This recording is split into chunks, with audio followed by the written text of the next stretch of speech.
y la siguiente, hígado, vías biliares, vesícula y páncreas.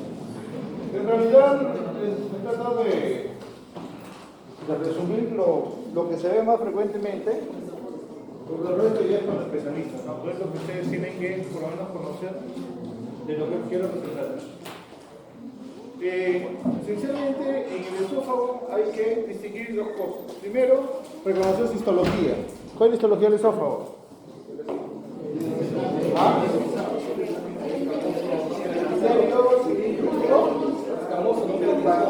Epitelio plano, el certificado no queda identificado. Por lo tanto, si hay ese tipo de epitelio, ¿qué va a surgir? Primero, las inflamaciones. Y las neoplasias van a ser de tipo escamoso.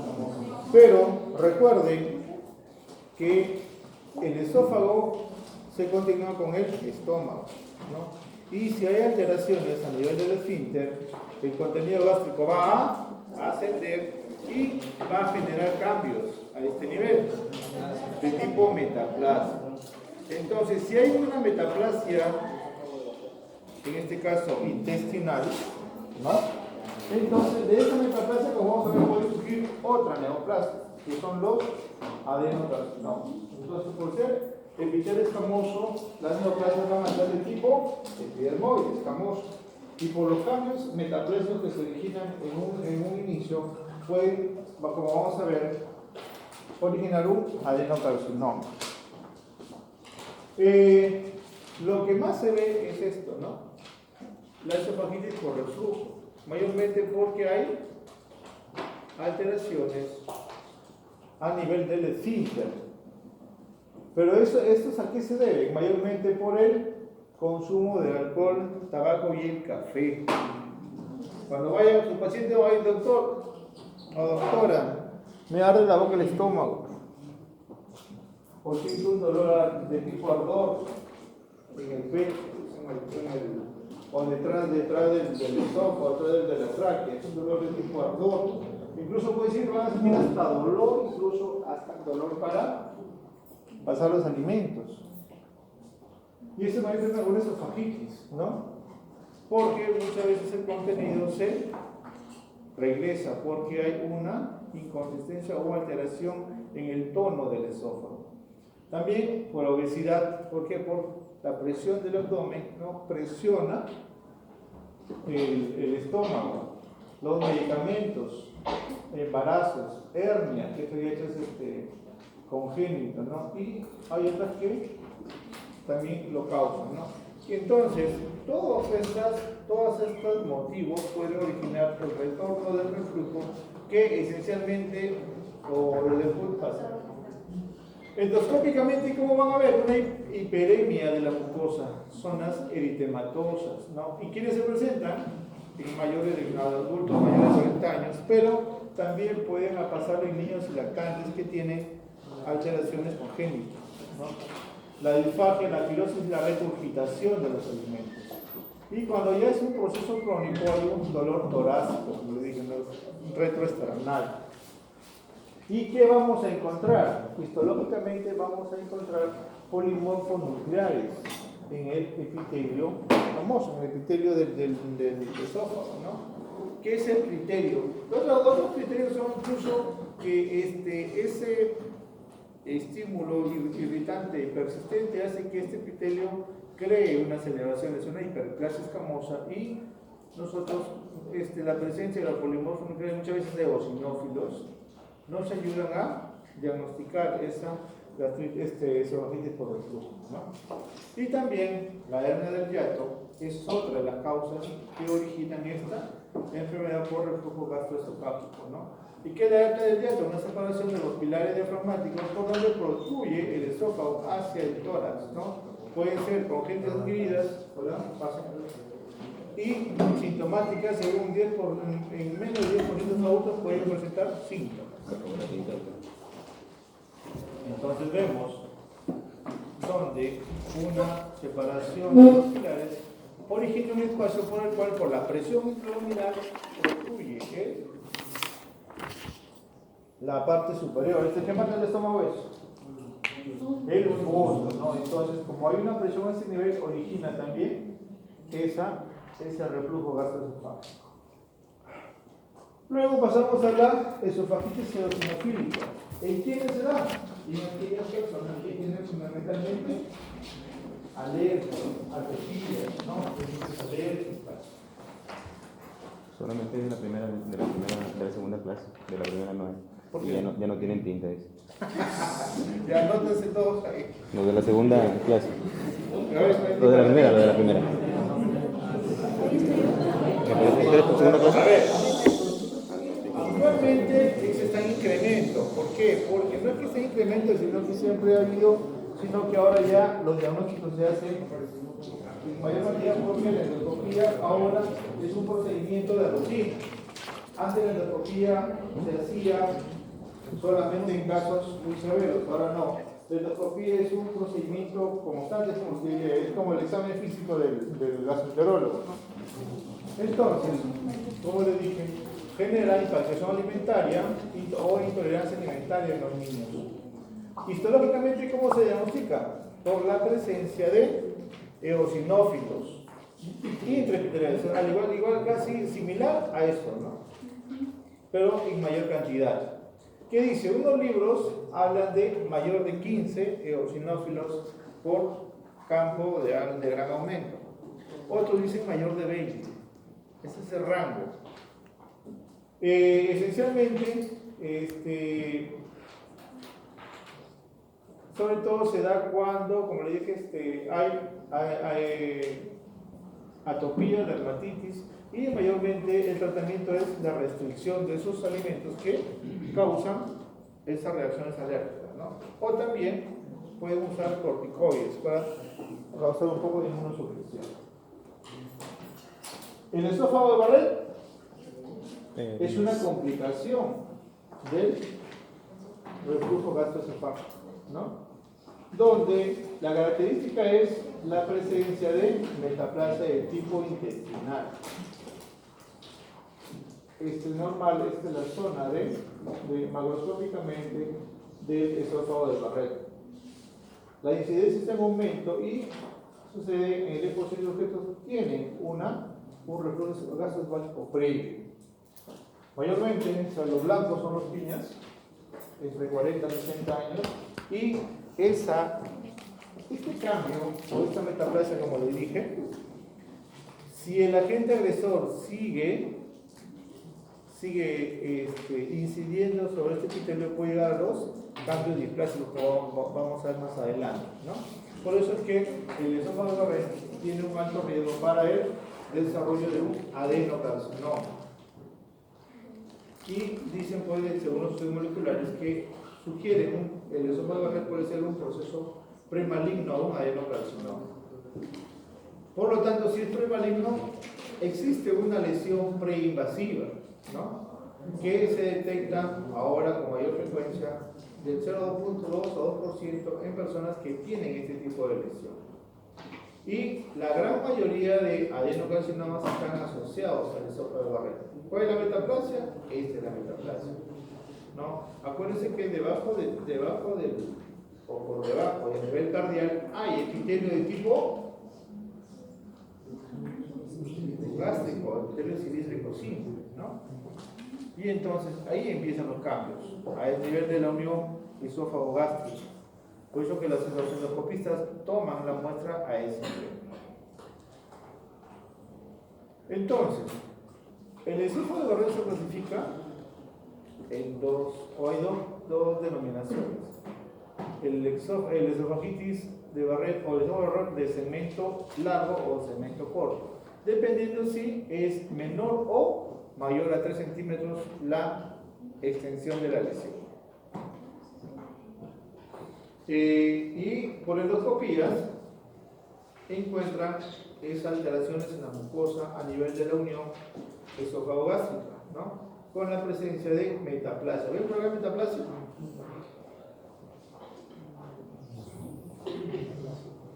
¿Hay metaplasia o no hay metaplasia? ¿Ah?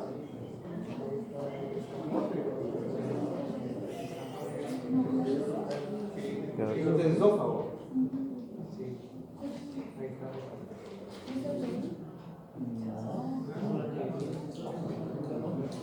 hay células caliciformes. Ya. Que son propiedad de las glándulas. Y mayormente, este es en HE. Pues hay una coloración del epitelio y es ya los cambios metaplásicos. ¿Y cómo se dan cuenta? ¿Por qué hay cambios metaplásicos? Porque ven, ¿qué cosa? Un abundante infiltrado linfocitario en esta mucosa esofágica. ¿Por qué? Miren, el epitelio escamoso y aquí está la metaplasia.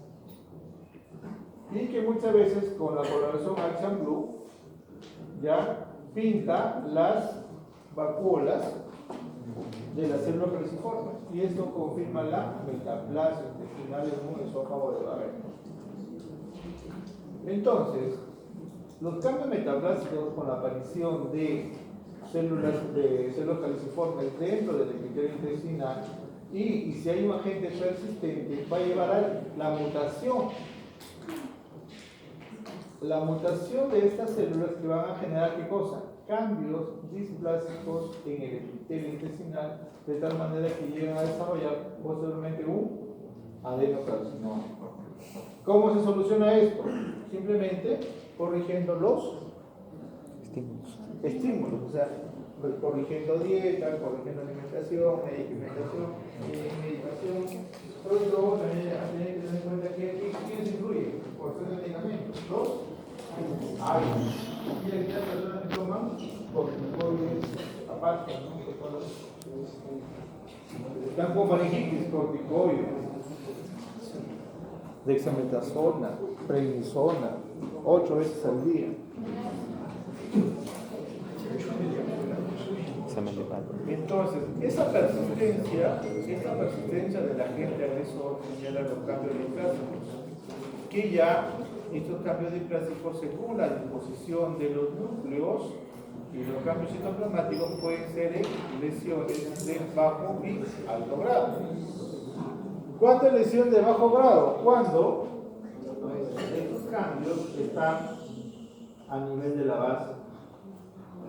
Estos cambios, ¿no? Incluso hay mitosis en la parte inferior.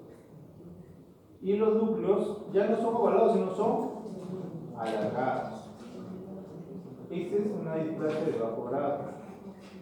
Esta, donde vemos los núcleos, ¿no?, alargados, en empalizada, que se van hacia la superficie, ya es una displasia de alto grado.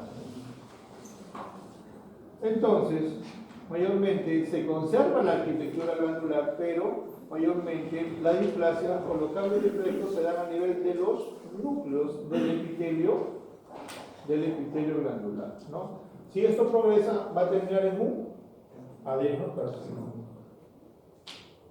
Las varices esofágicas es una consecuencia secundaria de un proceso muy distinto o que está fuera del esófago, en los pacientes cirróticos, ¿no?, donde hay alteración en la circulación del sistema portal. Por lo tanto, si hay alteraciones o lugares o patologías que obstruyen esta circulación portal, igual genera vías colaterales, ¿no?, irrigación colateral, pero va ocasionando dilataciones a nivel de las venas del esófago. Estas son las denominadas varices, ¿no?, y que el 90% se desarrollan en pacientes cirróticos. Y esta cirrosis está también relacionada a hepatopatía alcohólica. Como primera causa y como segunda causa la esquistosomiasis, ¿no?, que es la segunda causa de varices esofágicas.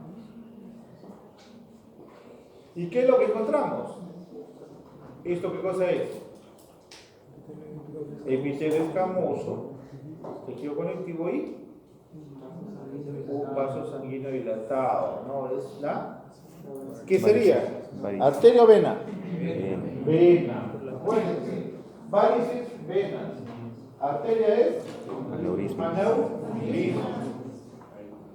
Bien. Luego pasamos a los tumores esofágicos. El más frecuente y relacionado con qué le dije, con el esófago de Barré, el adenocarcinoma. Riesgo mayor cuando hay cambios displásicos. ¿Quiénes aumenta el riesgo? el paciente con cambio displásico que sigue fumando, obesidad o que tiene radioterapia, la radioterapia que se da cuando hay tumores a nivel de mediastino también origina cambios displásicos en un esófago sangre. Afecta a personas, a sujetos de raza blanca y al hombre más que en la mujer, 7 veces más en el hombre que en la mujer. Están las mujeres a buen recaudo. Entonces, el esófago de Barrett es el factor o la causa que puede desencadenar a un adenocarcinoma. ¿Por qué? Porque le dije, o sea, todos los agentes agresivos van a generar cambios genéticos y epigenéticos en el epitelio de ese esófago de Barrett, que termina displaciándose hacia un adenocarcinoma. Hay mutaciones a nivel de P53 o amplificaciones a nivel del gen CERV2, ciclina de 1 y ciclina E. Endoscópicamente son ¿cómo se ve? Un adenocarcinoma esofágico, ¿no? ¿Y cuándo da síntomas? ¿Cuándo causa? Obstrucción, ya, disfagia, ¿no?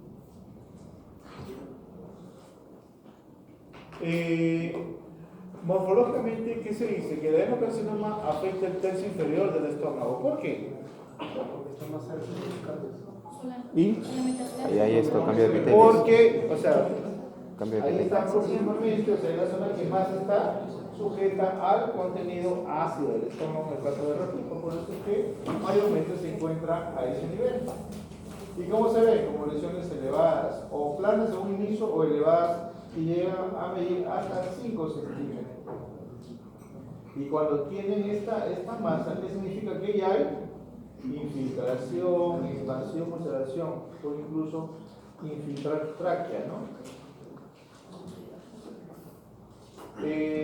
Puede llegar a producir mucina y forman glándulas de tipo intestinal, o sea, estas glándulas intestinales son de tipo neoplásicas. Y el cuadro clínico es el dolor, la disfagia, pérdida de peso, hematemesis, etc. ¿No? La supervivencia es de menos del 25% a 5 años. Entonces, vemos aquí el epitelio escamoso, la unión gastroesofágica y el adenocarcinoma que surge de esta unión. El carcinoma epidermoide es un carcinoma que nace del mismo epitelio escamoso. Adultos mayores de 45 años sí, afecta más a hombres también en una relación de 4:1. ¿Qué lo puede causar? El consumo excesivo de alcohol, tabaco, la pobreza, los bajos niveles socioeconómicos, porque muchas veces no tienen para comer, pero están tomando siempre. Lesión por cáusticos, acalasia, el síndrome del problema de Wilson y cuando se consumen bebidas muy calientes, ¿no? También la radioterapia medicinal, pero hay algunos carcinomas que están asociados o no, porque se ha visto que el carcinoma epidermoide está, cuando ese paciente que consumieron alcohol y tabaco y otros que no consumieron nada, que no tuvieron ninguno de los factores que estamos mostrando, ¿no? Y hay también uno asociado al VH. También tiene mutaciones a nivel del P53, del P1610 y NK4, el INK4A. Afecta principalmente en el tercio medio del esófago. Inicia como una displasia escamosa, o sea, como un carcinoma in situ, para luego ir progresando hacia un carcinoma. Las lesiones precoces son pequeñas elevaciones blanquecinas, ¿no? Que muchas veces se logran diagnosticar de manera precoz cuando se hacen las endoscopías de manera periódica, ¿no? O pueden llegar a ser lesiones polipoides o esofíticas cuando ya están invadiendo estructuras circundantes. Originan engrosamiento de la pared del esófago y llegar a la estenosis. Y mayormente el pronóstico es malo, difícil, bueno, no sé si en el INE sí hacen resecciones, pero que llevan todo, ¿no? Hacen reemplazo de esófago con intestino. Pero igual la supervivencia no es tan buena, no es tan larga. Porque muchas veces ya hay metástasis a distancia. Mayormente el patrón es de un epidermoide moderadamente a bien diferenciado. Y puede haber otra variante del carcinoma verrucoso. Mayormente este verrucoso está asociado al TDAH. Puede haber carcinoma de fusiformes o también epidermoide del patrón basal doble. Cuando hay diagnóstico, como dije, ya hay invasión a la pared somal. Y por la distribución de la circulación linfática da muchas veces metástasis a distancia de una manera temprana. El otro tumor estromal es el GIST. Es un tumor que se origina de la célula de Cajal o la acción muscular lisa, que es un tumor estromal, no por células celulares que se semejan a las células musculares lisas. Esto también se presenta y el estómago va a ser un poco más detallado. Hasta ahí lo que es el estómago y luego vamos a ver la patología del estómago. ¿Qué es lo más frecuente? La artritis. Es un proceso inflamatorio transitorio de la mucosa que hablamos en forma aguda, ¿no? Que muchas veces puede ser sintomático o puede causar grados variables de dolor, náuseas y vómitos. Cuando existe una artritis aguda, estamos hablando de la aguda, puede originar ulceraciones, hemorragia, hematemesis y o melenas, o también pérdida masiva de sangre. ¿Por qué? Porque se pierde inmediatamente la capacidad protectora de la mucosa gástrica, o también hay reducción de la síntesis de mucina o el consumo de los AINES. ¿Por qué los AINES? ¿Qué hace el AINES?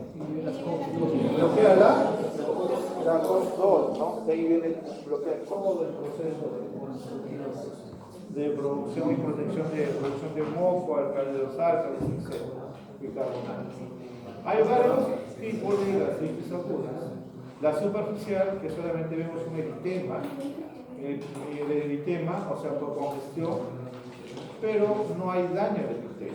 En hemorrágica ya hay desprendimiento de la mucosa, por lo tanto hay daño superficial, hay erosiones.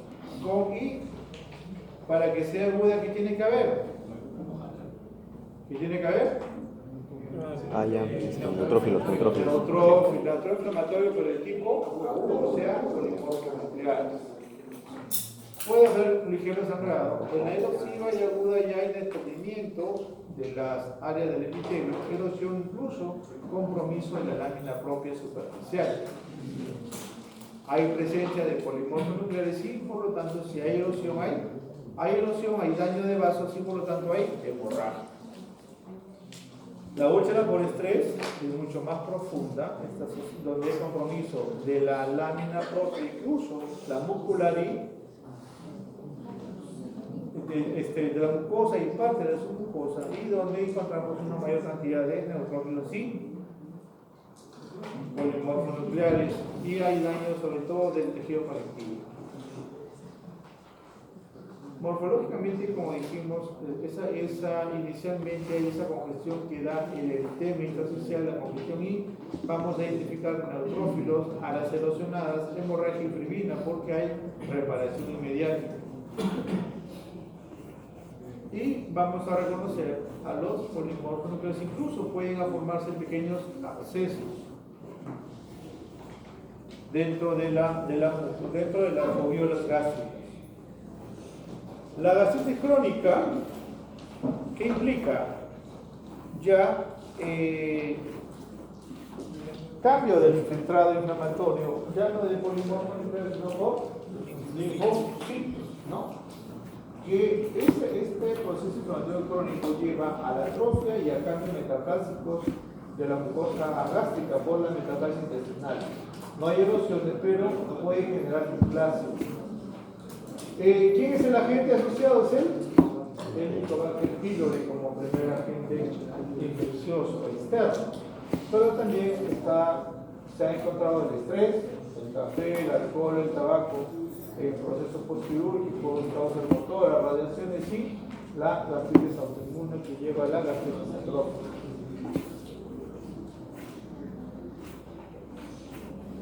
Fácil. ¿Qué vemos acá? Primero, ¿qué tipo de tejido es? Mucosa gástrica con epitelio cilíndrico cis. ¿Y qué vemos acá? Abundante infiltrado linfocitario en lámina propia. ¿Y qué más? Folículo linfoide, lámina propia. Entonces, ¿sí se acuerdan, no? Entonces, ¿esto qué sería? Una gastritis crónica folicular. Y aquí vemos las foliolas gástricas. ¿Y estas qué serían? ¿Ah? ¿Quiénes serían? Las células parietales. Tenemos el infiltrado linfocitario y plasmocitario de una gastritis crónica. Entonces, el agente, el helicobacter, ¿qué es lo que es el helicobacter? Produce amoníaco. Porque la urea, ¿qué hace la urea? Amoníaco. ¿Y eso qué significa? El amoníaco es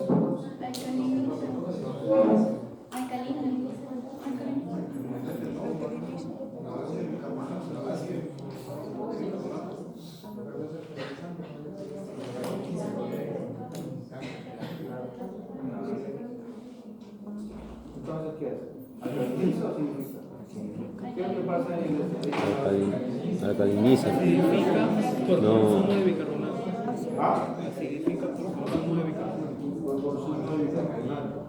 No es alcaliniza. ¿Alcaliniza? Si consume bicarbonato, si consume bicarbonato, ¿qué hace? Acidifica. Entonces, si hay un ambiente ácido, genera las denominadas cambios metaplásmicos. Hay dos tipos de metaplasia. La metaplasia incompleta y la metaplasia completa. ¿Cuándo es incompleta y cuándo es completa? Incompleta es cuando se parece a la célula de tipo intestino delgado. Incluso podemos ahí identificar qué cosa. Las ¿qué? Ya, ¿y qué más? ¿Qué más? La chapa estriada. Por eso es que se le llama de tipo intestino delgado. Mientras que el intestino grueso que tenemos acá, vemos una gran vacúola o una gran vacúola de una célula calciforme. Son los tipos de metaplasia intestinal, de tipo intestino delgado y tipo intestino grueso. ¿Quién es el causante? El helicobacter. Parece el alien. Es un bacilo gram negativo de 3.5 micras con sus flagelos que produce ureasa, produce amoníaco y CO2, con lo que neutraliza el ácido gástrico. ¿Quién lo ayuda? Son los componentes que vamos a ver. En el 90% de los pacientes se encuentra el Helicobacter pylori. Y la vía es oro fecal oral. Y también se habla de contaminación ambiental.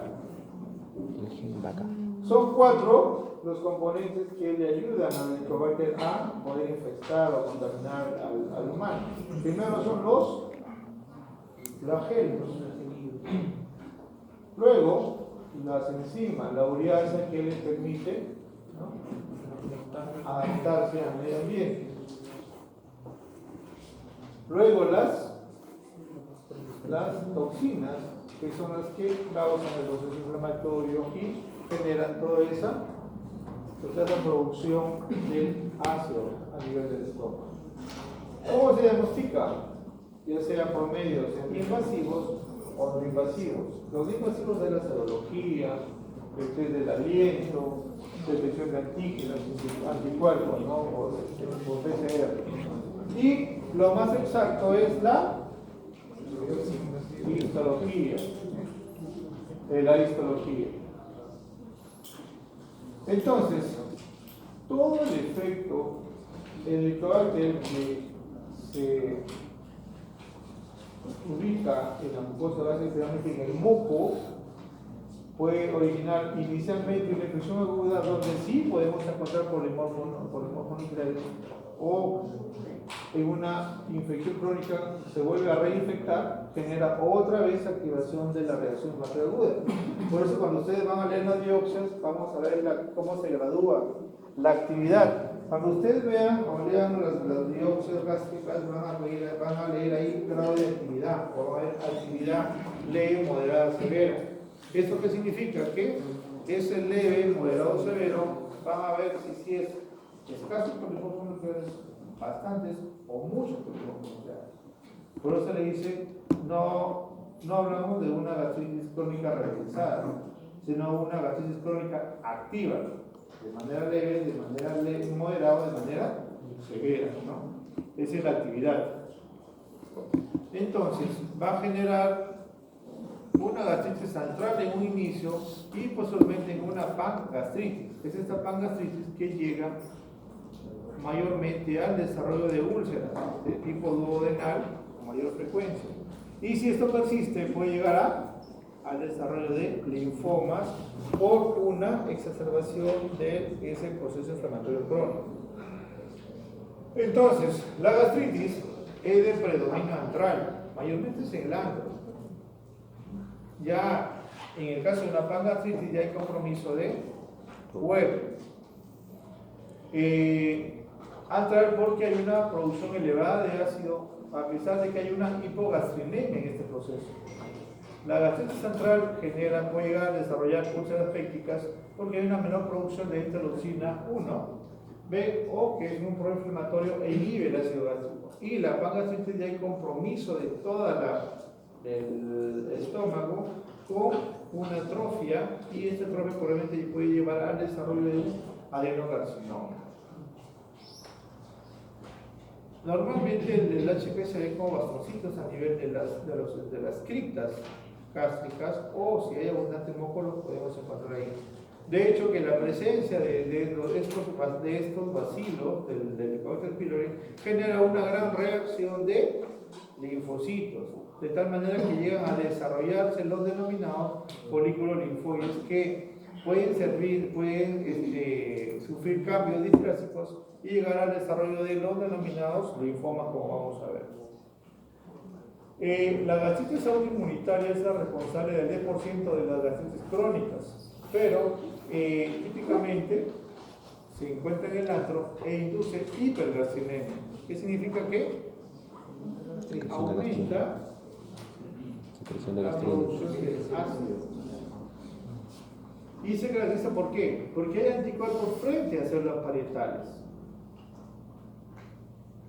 Hay una descenso en la concentración técnica del pexinógeno y hay una hiperplasia de células endógenas en el antro.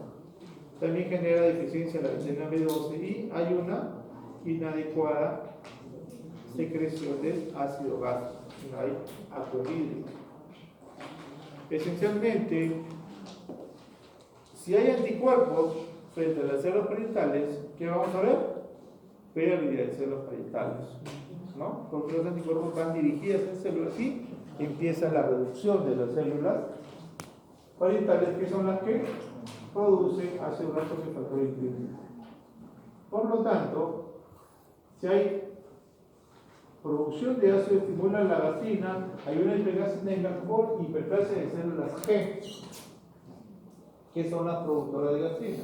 Y por lo tanto, no hay factor intrínseco, se inactiva la vitamina B12 y termina en una anemia perniciosa. ¿Y qué vemos? Esencialmente, igual, o sea, es el infiltrado inflamatorio, ¿no? Y vemos incluso también la metaplasia intestinal. Hacer el diagnóstico esencialmente ya es con estudios complementarios, porque histológicamente vamos a encontrar lo mismo.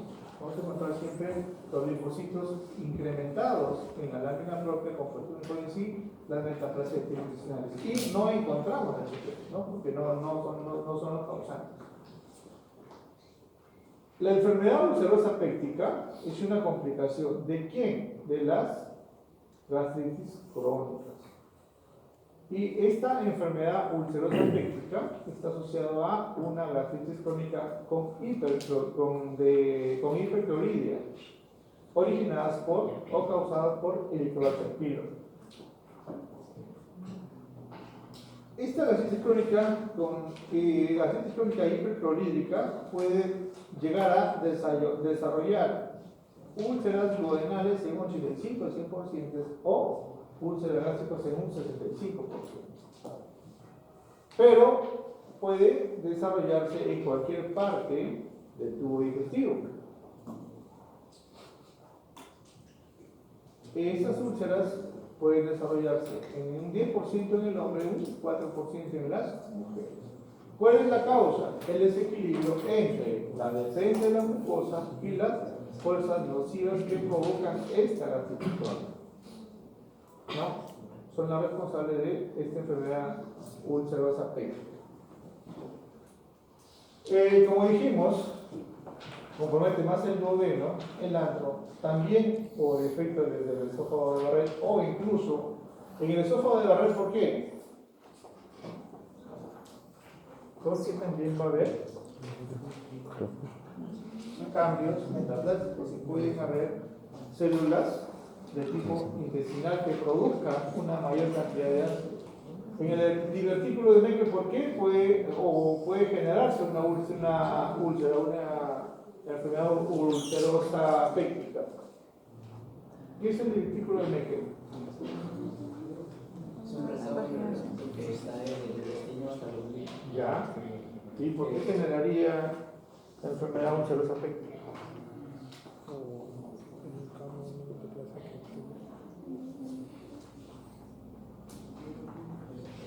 Mutación. Porque el divertículo puede tener tejido heterotópico.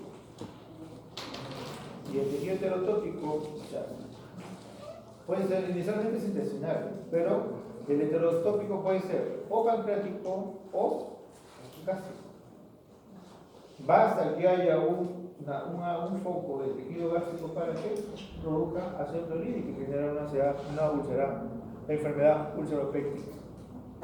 La del HP, como causante de esto, por la gastritis crónica, los AINES, en el síndrome de Solid-Edison y el tabaco.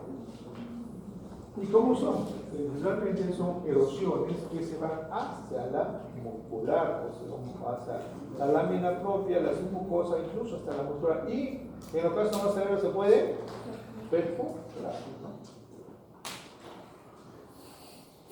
Los cambios que hemos visto en esta gastritis crónica, que es la causante de todo el resto de patologías, puede llevar a la atrofia de la glándula. ¿Y qué significa la atrofia? Es una reducción en el tamaño, o sea, ya no son tan elongadas, son más cortas, porque hay pérdida de las células de tipo parietal, o sea, hay pérdida glandular. O pueden haber dilatación de las mismas, o sea, formaciones quísticas. Hay una hiperplasia de células G productoras de elastina y aumenta el riesgo de el desarrollo de adenocarcinoma, en el caso de la mucosa atrófica. Por eso los gastroenterólogos siempre mencionan en pacientes jóvenes de 40 o 45 años, buscan atrofia, porque endoscópicamente ellos identifican la mucosa atrófica. Y atrofia en una persona de edad mediana no es. La atrofia empieza a partir de fisiológicamente debe estar a partir de los 50, 60 años. Si hay atrofia antes, ya es indicativo de empezar a biopsiar o hacer controles continuos para en un inicio detectar la metaplasia intestinal. Bueno, lo mismo que vimos. Y la displasia, que es ya los cambios pre-neoplásicos del epitelio. La gastritis crónica expone al epitelio a radicales libres. ¿Y esos radicales, de dónde salen esos radicales libres? De todo el metabolismo del Helicobacter pylori. Estas lesiones preinvasivas pueden ser in situ, ¿no? Donde se podemos reconocer estos cambios displásicos. ¿Y qué es una displasia? Las variaciones en el tamaño, forma y orientación del epitelio. ¿Orientación del epitelio por qué? Porque el epitelio comienza su núcleo ya no es basal, es alargado, ya no es ovalado, es alargado, de tipo empalizado. La cromatina se hace mucho más gruesa, no por eso se ve más oscura, lo que se conoce como hipercromasia y aumento en el tamaño del núcleo, ya en los casos de displasia de alto grado. Muy bien. Y en los displásicos vamos a los tumores. Pero los tumores son de dos tipos: benignos y malignos. Benignos, epiteliales, son pólipos. ¿Y cuáles serían los mesenquimales? ¿Cuál es su patología 1? ¿Ah? Benigno. Liz tiene benigno y maligno. Uno que no tiene que sea benigno, nada más. ¿Lo leo mío? Son los más simples. Sinopio, el estromal o fibroma. Los estromales ya se van un poco más con la típica Liz. Los malignos, entre epiteliales, tenemos el adenocarcinoma. Y más como vamos a ver, que el adenocarcinoma tiene dos patrones: el intestinal o el difuso, según la regresión del agua. Y también tenemos mesenquimales estromales, como vamos a ver. Los más frecuentes son lesiones epiteliales elevadas, que se identifican en un 5% de las endoscopías altas. Y el 75% de todos los pólipos son de tipo inflamatorios e hiperplásicos, más frecuentes en pacientes de 50 a 60 años y mayormente miden menos de 1 centímetro o de 1 a 1,5 centímetros. Y a todos se les hace estudio de anatomía patológica para buscar displasia. Dice que según la bibliografía, un pólipo de más de 1,5 centímetros puede tener cambios displásicos. Y los cambios displásicos, ahí tenemos un pólipo. Es como un honguito, ¿no? Una elevación. ¿Y cómo se originan estos pólipos hiperplásicos? ¿Qué tiempo o cada qué tiempo se recambia el epitelio gástrico? Otros dicen de 3 a 5, otros dicen de 2 a 6. Pero ¿qué pasa? ¿Cómo se forma? Normalmente este epitelio se recambia y el epitelio viejo, digamos de esa manera, se descama. Pero muchas veces no sucede eso. El epitelio nuevo se forma y el viejo se queda ahí y empieza a agregarse en el transcurso del recambio y se van formando estas estructuras. Este es un pólipo gástrico de tipo hiperplásico y genera su tallito, ¿no? Muchas veces lo sacan y no tiene cambios de nada, ¿no? Si hay dilataciones quísticas, sí, el epitelio es de características normales. Pero los pólipos de más de 1,5 centímetros con displasia se le denomina adenoma. Y todos ellos representan riesgo de malignización. ¿Por qué? Porque le digo, o sea, cuando ustedes escuchen adenoma, tienen que pensar que es un pólipo con displasia.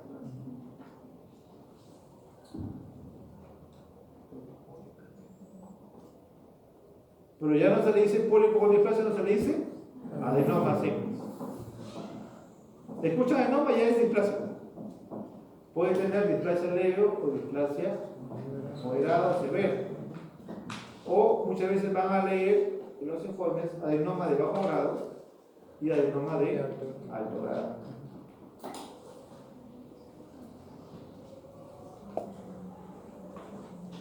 El 10% de todos los pólipos gástricos son adenomas y encontramos en sujetos de 50 a 60 años y el hombre otra vez 3 a 1, más afectado que la mujer. Sí, patriarcado. Aparece casi siempre sobre una base de una gastritis crónica con atrofia y metaplasia, o sea, aquellas personas que están con su gastritis de largo tiempo, crónica. De hecho, ya hay metaplasia. Todos tenemos gastritis crónica. Y por eso es saber si tenemos metaplasia o no. Y las lesiones pueden ser menor de 2 centímetros o mayor de 2 centímetros, obviamente a nivel del ano. Y estos hay que sacarlos para buscar los cambios displásicos. Que muchas veces esta es la base y está como en este caso, ¿no? Muchas veces los cambios se dan por acá y esta es la base que está limpia. ¿Qué significa que? Sacado el pólipo o el adenoma, no pasa nada porque no hay lesión en la base. Pero si hay lesión en la base ya significa que lo que quedó puede volver a, por lo cual es que se recomiendan los controles endoscópicos periódicos. Y el epitelio de tipo intestinal, ¿no? Porque es metabolismo intestinal, con cambios displásicos de alto o bajo grado. Estos cambios displásicos que van incrementándose, y el adenoma mayormente, ¿qué cosa es? Es superficial, es como una neoplasia in situ, por eso se le llama lesión neoplásica intraepitelial. ¿Eso qué significa? Que no ha invadido. Aquella lesión que invade la lámina propia ya es cáncer.